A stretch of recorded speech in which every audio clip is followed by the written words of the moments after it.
I was gonna go to like Jersey anyway this year for a couple days, but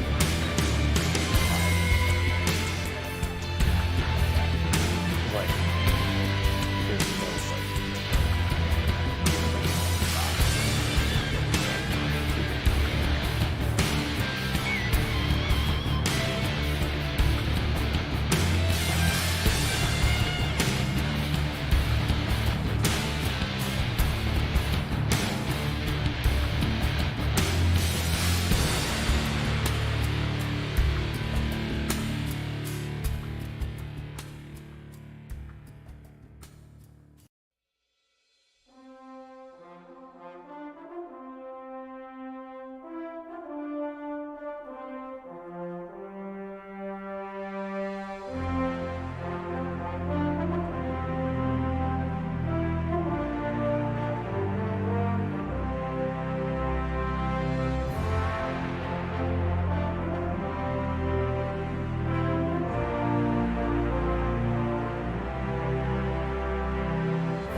Yeah. Oh, for the 5 minutes. Yeah, sounds good.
The news on Friday that came down is that the team decided to release Darius Guice amongst multiple charges that he is facing.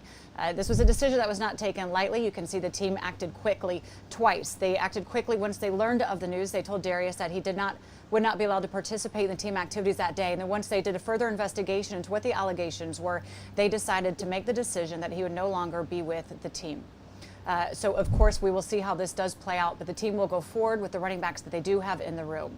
Later that came in that day and over the weekend is that Reuben Foster was taken off the physically unable to perform list. If you remember, just 2 plays into his very first practice with the Washington football team, he went down to an injury, tore his ACL, his MCL, and suffered nerve damage. But he has been working hard to get his way back. We're going to talk a little bit later in the show about how he will fit into the linebacking room and the impact that he can have on defense. So you're going to want to stick around for that. But this is the Happy Hour show, so it is time now to start a tab. And for that, I'm going to bring in one of our insiders, Kyle Stackpole.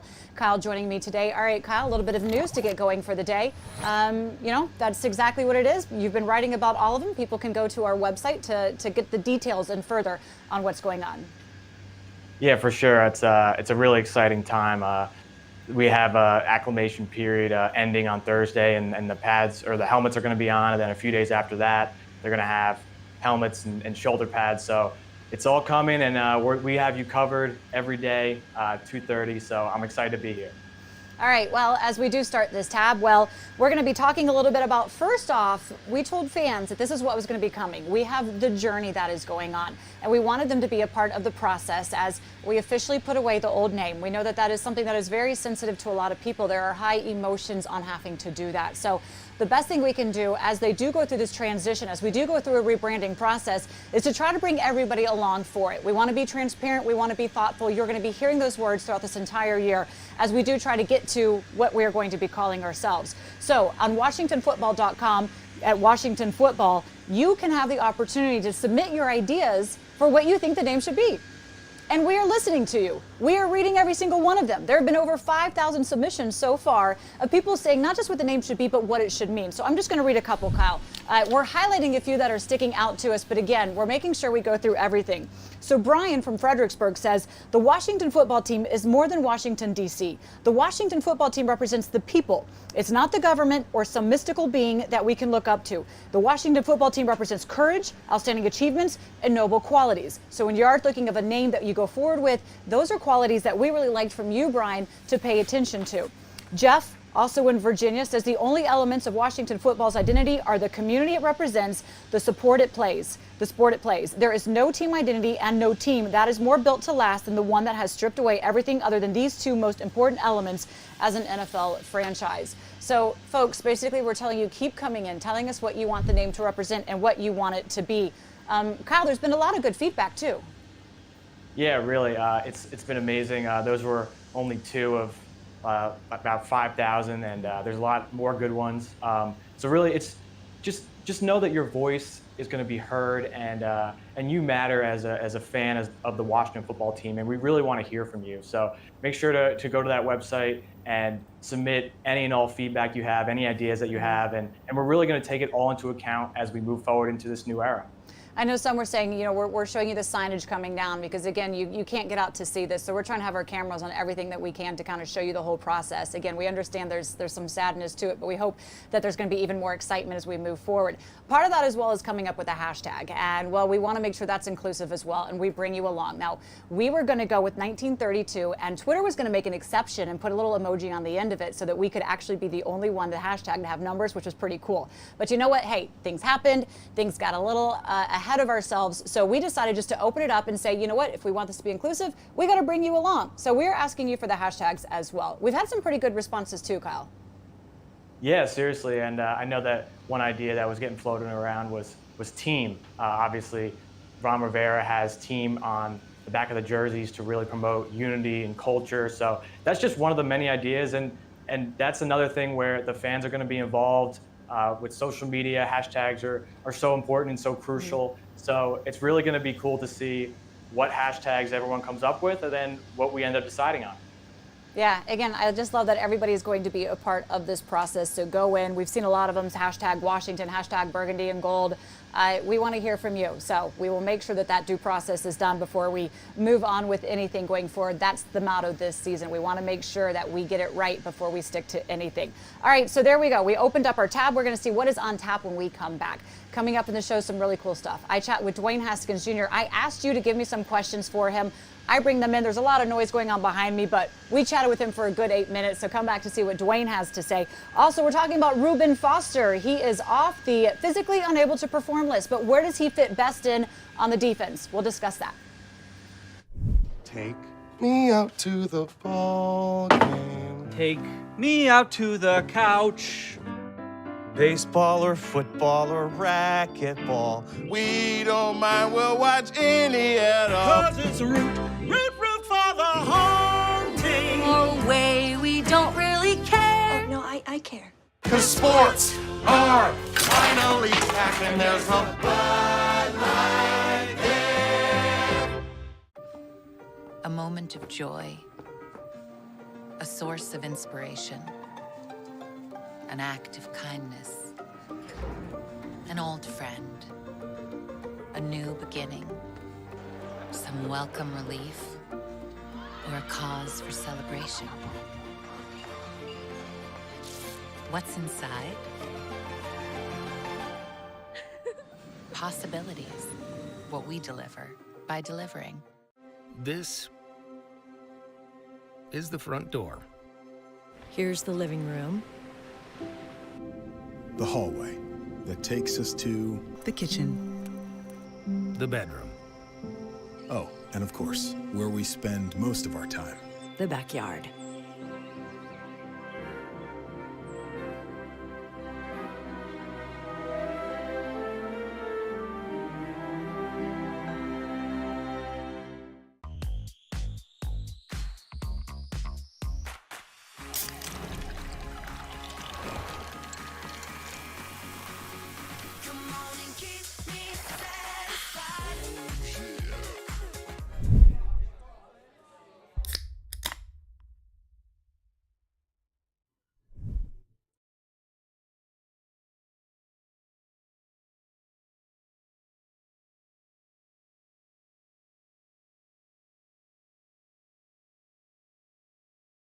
Still working on audio here. Camp underneath him, and head coach Ron Rivera said he's going to work him in slowly before he has him going out full force, as you don't want to make sure he has any setbacks. But what you have seen from him is pretty outstanding. So Kyle, we're going to play a little game here. We're going to play Reuben Foster Tetris and see where he fits in, because coach likes to have him play multiple positions. If I were to tell you first how he fits in at middle linebacker, what would you say? So to start, I think that's not the best fit for his skill set. And just for one, he hasn't played since October of 2018. He's only in his 4th year in the league, and he's learning an entirely new defense. I also think that there's other players on the roster that would be better fit at middle linebacker. Say John Bostic, a veteran guy. He's been there before. He was a middle linebacker for Washington last year. So I think it'd be better off to have Reuben not at middle linebacker, but maybe at an outside spot where he can better use his skill set. See, I think, once he does get a grasp of this, and again, it's so early on. You can't sit there and say that nobody has a grasp of the offense or defense when we're just still going through walkthroughs and we've had 1 week of installs. So I think if he shows that he can pick this up, which I'm told that he is, that he's having, he's showing that he's thoroughly engaged in the meetings and going through that. And once he learns to use his voice and get the discipline of learning the scheme, get the discipline of using his voice, that he could very well be that guy. But part of what I know this team is kind of excited about in Reuben Foster and how he fits in is that he can play multiple positions. And that coach wants to stress that every player has to play multiple positions. And I know their head coach, or the coach of this, Steve Russ, is making sure that he gives them the defense in ways that they can understand and breaking it down real simply, so that hopefully we get to the point where that's not going to be an issue or a concern at all. Now, if we're going outside linebacker, why don't you go for the strong side first? Yeah, so strong side, I think better than middle linebacker, maybe not as good as weak side. Strong side linebacker is more near the line of scrimmage, more, they're going to pass rush more, and Reuben Foster has played 16 career games and he hasn't had a sack yet, and that's not to say he can't be a pass rusher, but I just don't think that's where he's best suited, as opposed to weak side linebacker where he can really use his speed, he'll be in coverage a little bit more, and he can really kind of roam around and be more that playmaker that they expected him to be when they first signed him. So I think between strong side and weak side, he can play both, but I think weak side is the spot for him. All right, I know a lot of the guys, again, learning multiple positions. If you put him in the blitz, I bet you he probably has the ability to be able to do that as well, be able to get some hands on those tight ends. And of course, he has the athleticism, if you're going to play the weak side, to be able to run around. He has that. But I think he also has the physical body and the physical presence to really kind of play both as well, and the athleticism brought into that. But that falls right into having to learn multiple positions. When you talk to a couple of the players, they think that they actually like this, because I said, is it confusing when you're having to do the mental gymnastics between a lot of them? And for some of the younger guys, maybe yes, but even Cole Holcomb was saying, look, it just means you have to compartmentalize, and actually makes you a better football player to be able to be adverse in many different spots. What about, though, if you get into probably the run defense for him? Yeah, so he's pretty darn good at that as well. So in 2017, his rookie year, according to Pro Football Focus, he had a run stop rate of 11.4%, which was 7th best in the league, and his overall grade was 10th among linebackers. So he showed, as a rookie coming right out of Alabama, that he could stop the run, and he has the speed to stop the pass. So definitely in short yardage situations, goal line defense, you want Reuben Foster in there. I'm not going to argue against the numbers. Plus, we also know, look, he's a very physical player, and one of the things that was a knock from him in San Fran is that he was almost too physical. He ended up hurting himself by the way he went for the point of attack. So Look, as he learns this defense, as they move him around, they're going to try him at all of the spots, folks. That's the biggest thing, is they want to make him versatile, to know all of the different positions and then see where it goes. If you were putting him in, it seems like you would have him playing the weak side a little bit more before he goes to the others. I'm just going to sit back. I don't know. I think he has the capabilities of being all over the place, but we'll see where he really finds more of a home, learning quite a few of those positions. So overall, in general, though, how do you think the defense is with him out there?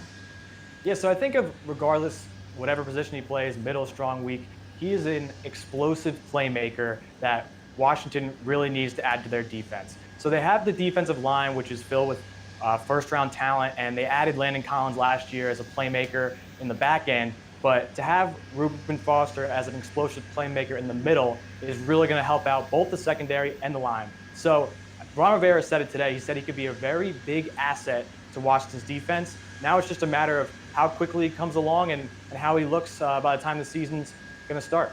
Yep, he said explosive when it comes to Foster. So on the defense, he will be able to make plays should he stay healthy and continue to be out there. All right, our tab is open. We are going to be cheersing when we come back. Dwayne Haskins Jr. joins me. I asked you guys to send me questions. I asked quite a few of those questions to him. What was the biggest difference in his offseason? How is he seeing this offense different from last season's offense? Players to look out for that maybe you haven't thought of. Stay with us here. The natural light is amazing. Hardwood floors. There is a bit of a clogging problem.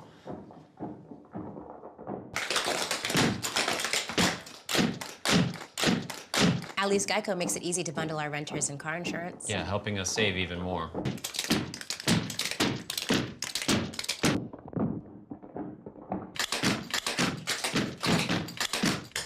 For bundling made easy, go to geico.com. Take me out to the ball game. Take me out to the couch. Baseball or football or racquetball, we don't mind, we'll watch any at all. 'Cause it's root for the home team. No way, we don't really care. Oh, no, I care.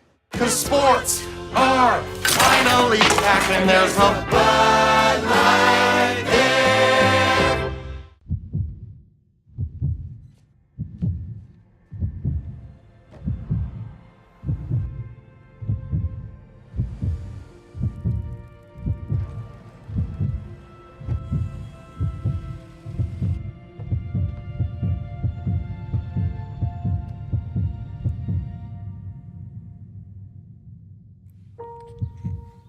Miracles. What we deliver by delivering.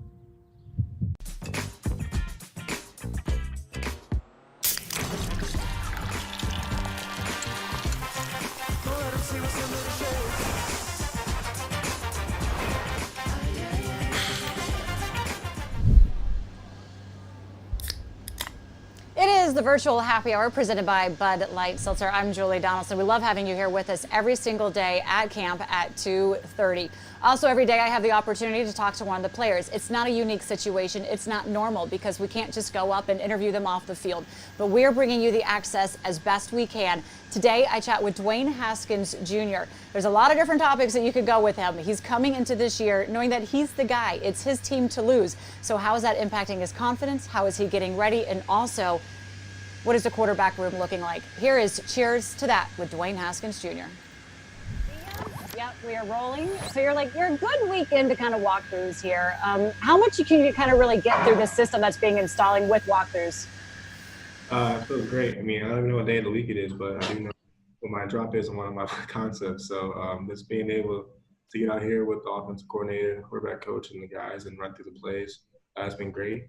Even though we want to be, walk through speed and everything that we're trying to run through it. We're trying to, get used to getting ready for the game, and all the guys out there look good. What's going to be like the biggest difference from what you were doing last season to now? I feel like we're going to be more vertical as far as passing the ball down the field, taking more shots, taking more opportunities. Doing a great job establishing the run and doing a great job with RPOs and tempo. So I'm really excited to run this offense. Yeah, they want to go quickly. You talk about some of the passing. Look, we know what to expect from Terry. He's going to be the number one guy out there, but it kind of seems a little bit wide open out of that. Who have you early kind of found some connection with, and should we be looking for? Of course, Steven's my guy. He's our starting left, and he does a great job offensively that way. As far as making plays in and out the slot, getting the ball in jet sweeps and out of the backfield. And then, of course, seeing where Danny Golden is and all the wild plays he makes, even in walkthrough. Excited about him on the outside, as well as Dontrell and a couple other these guys like Cam Sims, who's been here, Kitty, who's been here, who's ready to prove himself. So I'm really excited for these guys. And when it comes to the run game, look, you've seen what they did with Christian McCaffrey. You've got a couple of guys that can catch the ball as well. Kind of shake out the running game room for us. Yeah, definitely. Of course, AP is AP. You can't really say too much other than he's a GOAT. Like Peyton's physicality, I feel like he'll be a great. And then, of course, having Gibson and McKissick out of the backfield, guys who do a great job, making running routes and getting open on linebackers. And then Bryce, who does a little bit of everything. He can run in between tackles and go outside and run some routes too. So I think we got a deep running back group. You lost weight. Tell us a little bit about the off-season programming. Have the guys noticed, and are they reacting to this? I didn't lose weight to get noticed, but I feel great. The coaches are noticing how much more explosive and how much faster I am in conditioning, and then of course in the weight room lifting heavier weights, and then it's translating to the field with being more explosive and dynamic. Even getting some random plays called for me, so excited. I think things change a little bit. Like you're doing a lot of more like work on your body during after practice and stuff. Kind of take us through what a day is for you. Yeah, we don't get done till 9 o'clock at night, so it's a long day. But from the time we get in the facility, I'm here early, getting stretched, getting rehab and prehab before practice, and then from 8:45 to about 12 every day, 12:30. We're working on football stuff, conditioning, athletic movements as far as conditioning as well, getting some explosive movements out, getting some dynamic work, and then of course getting in the offense and then doing positional drills. Getting routes, throwing routes with them, then getting to 2-minute walkthrough, blitz walkthrough, team walkthrough. Then after, going to go lift with Jake and Chad, and they're throwing up a whole bunch of weight on the bar. So, every day we were working. Are you tired? I got a little exhausted just listening to that. I drank coffee a couple of days ago. So if you know me, I never drank coffee before, but, these long days and these Zoom meetings, definitely a little bit. What do you put in the coffee? There's some espresso. I don't really put too much into it. My dad's a big sugar and cream guy and trying to keep the calories down. So that, or I might go with the frappe, get some sweetness, but that's about it. Can't work against yourself. When it does come to the quarterback group, there's a lot of talk on really Alex Smith surprising a lot of people of coming out and getting active. What have you seen from him, and kind of what is your relationship like with him, knowing he's trying to work his way back? I'm extremely happy and excited for Alex. Having watched him train last year, just get in position for him to even, get in a position to try to play this year. Seeing him on the side and working, and him trying to jump in drills with us and, get some movement stuff in and athletic stuff during conditioning. You can tell how much work he's put in, and I'm excited for him. Hopefully he gets back to where he wants to be, and I look forward to competing with him and everything of that nature. But on top of that, he's a great teammate. He's somebody in the meeting room that we look forward answers and questions and experiences that he's been through in his long tenure as a professional quarterback in the NFL. And he's somebody that I look as a kind of a mentor in a sense to, figure out his 3rd and 3, his protection look. And I got a hot here, but I want to flip the protection this way. Where's my new high? Where's my new side? You played this team with this defensive coordinator. What's he like? He played this corner back in Green Bay 3 years ago. What's his tendencies? What is he good at? What he's not good at? And somebody like that is able to give you some intel on the league and who he's been around and what it looks like and what he's seen. And then, of course, he's a great guy on top of it. So I love that. Yeah, everybody sees to say the wisdom that he has, of course, knowing that you're taking some tips from him. But if he gets back to where he wants to be, he's playing. Do y'all talk about that? No, at the end of the day, it's kind of an alpha, meets alpha world in the quarterback room. Kyle's competing with me, Steve's competing with me. And, all respect for everybody in my room, but I feel like I can give us the best opportunity, and I just try to look forward to show it. This offseason, we saw you working out with Odell Beckham Jr., Antonio Brown, but you also were out there with Deshaun Jackson and Cam Newton. What did you take away from those sessions from working and throwing with those guys? Yeah, Watson and Cam going out there in LA, throwing with Quincy. This is an opportunity to talk to some people who look like me, and then being able to know that they're quarterbacks and that they're looking to, seek some advice and, give out some advice from me. So, for me looking up to Deshaun and Cam, and then Deshaun looking up to Cam, and then Cam's kind of the big brother to all of us, and, being able to bounce questions off of each other, what it's like when lost Super Bowl or was like winning an MVP, or, Deshaun was like never winning the Heisman, but you were probably the best player in college football, or, just stuff like that when you don't really get to be so intimate, outside of social media or text messaging, but being in person, working out with them, getting a drill and, watching Cam telling me it's a good throw. That means a lot to me. So looking forward to continuing to competing against those guys. Everybody that I asked this question, who wants to throw some questions out at you, those 3 of those were sprinkled in there. Everybody's really excited to kind of see you out there because they've been following you very closely on social media. What is it with the social media? Do you have like a certain amount that you want to hit every day? Like, what's the reaction when you do put stuff out? Is somebody handling that for you? Yeah, I kind of handle my own social media, but I don't really like post or, put content out there for like views or reactions and stuff like that. I really just do it for the guy who wants to work on his body, or the quarterback that's 10 years old or 12 years old looking up to me, or even the older fans who want to see how their quarterback is working out, just kind of, giving a fan opportunity to see the day-to-day lifestyle of just grinding and putting in day-to-day effort. So, this all season was a lot of, great events happened and took place, and met some great legends, met some, former players that, that I look forward to working out with every offseason. We're working out with Steph and AB for the last 3 years, and Mo, and all those guys like that. So I'm meeting new guys, meeting Chad Johnson, meeting Terrell Owens, throwing with Odell, then of course getting with my own guys and throwing with Terry, throwing with Steve, throwing with Kelvin before he got hurt, throwing with AGG. Throwing with these new guys we got going in, and just trying to build my repertoire so I go over the season and be a top guy. Yeah, the contacts that must be in your phone these days. It gets everybody excited. Thanks, Dwayne. We know you got a lot to get to throughout your day. Excited to see you out there. Everybody loves being able to follow you, though, because, again, in this day of social distancing, they can't come out here and watch practice. So it's one way to stay connected. Appreciate it. Yeah, thanks, Julie.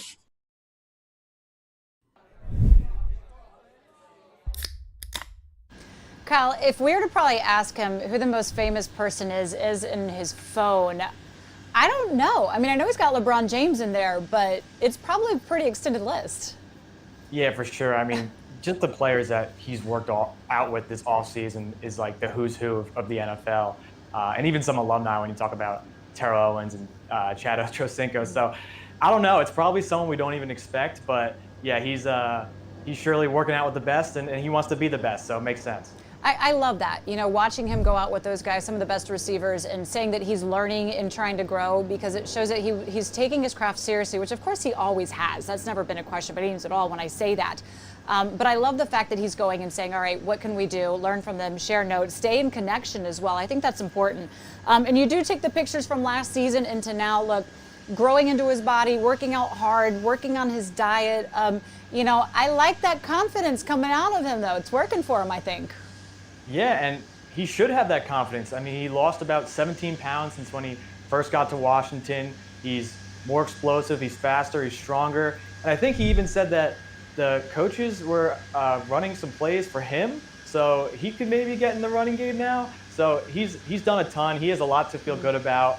He really dedicated himself this offseason, did exactly what the coaches said, and made sure that he came in here ready to go and ready to be the quarterback that Washington needs him to be.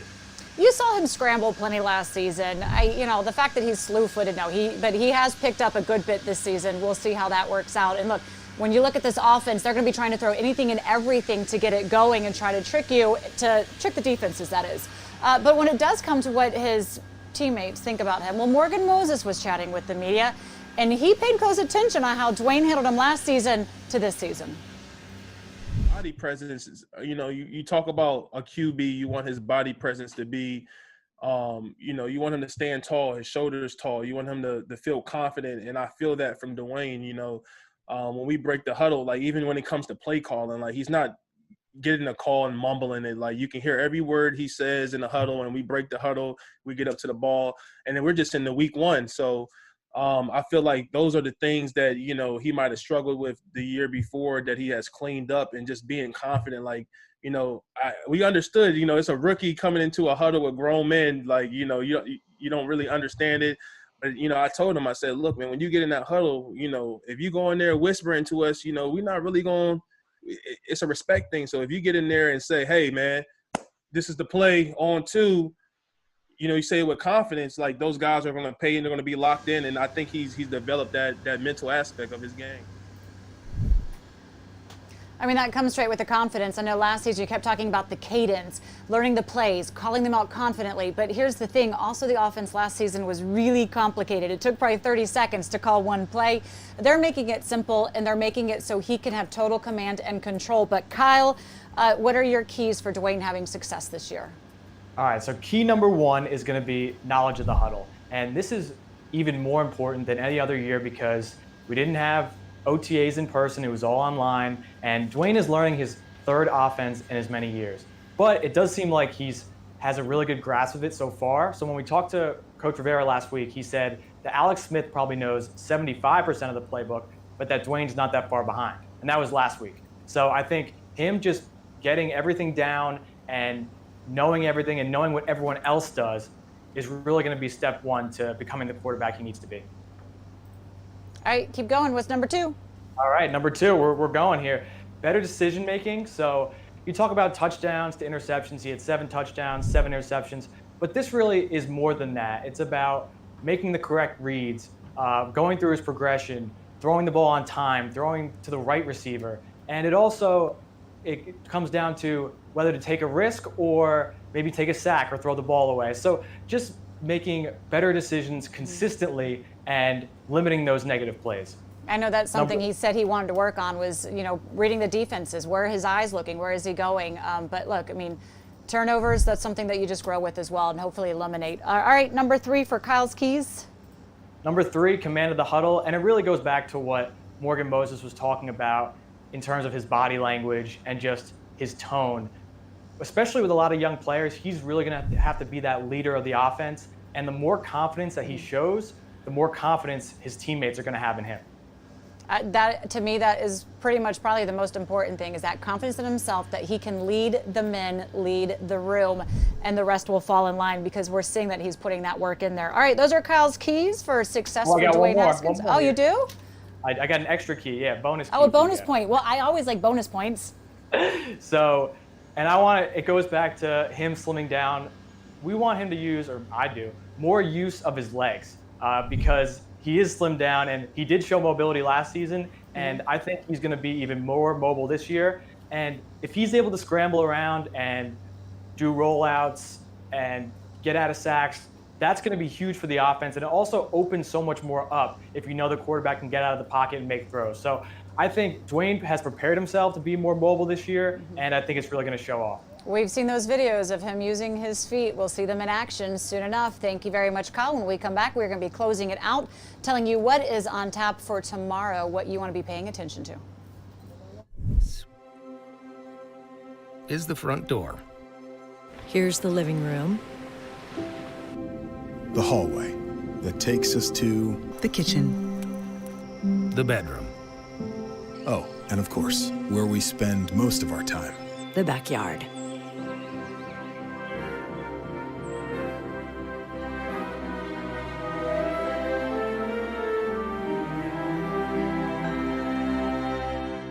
The new house is amazing, so much character. Original crown molding, walk-in closets. We do have a rat problem.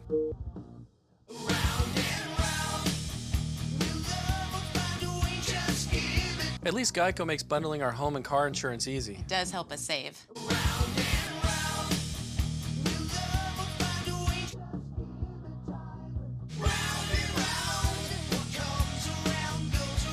For bundling made easy, go to geico.com.